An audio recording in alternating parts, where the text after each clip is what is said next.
चौध 8 र 9 र 10 वटा होइन कति पैसा भयो?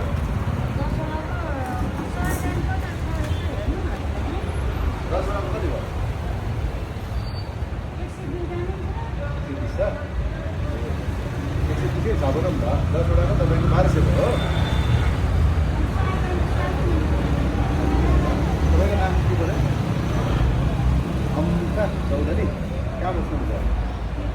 यतिको हो जमाउनु भयो है तपाईँ पनि सुन्नुहुन्छ?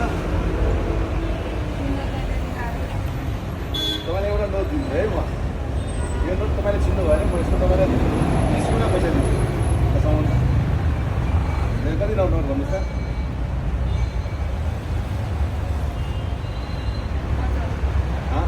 मिलेन होला है कति होला ड्रेस गर्नु त?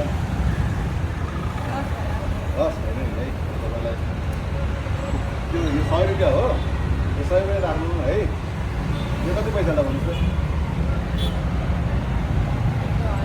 1000 हो यो कति पैसा भन्नुहोस् त? 10,000 हो यो कति पैसा हो दाम चाहिँ? यो कति पैसा? गर्नुहोस् त कति भयो सबै भन्नु त मलाई? 2000 3000 4000 100 रुपियाँ 4100 भयो है। हामी चाहिँ धनको धनी भन्दा पनि मनको धनी हुनु जरुरी छ होइन त? म धनको धनी मान्छे चाहिँ होइन मनको धनी चाहिँ मान्छे हो। यो सबै खुद्रा मैले दिएँ होइन यसमा मैले 1 प्याकेटमा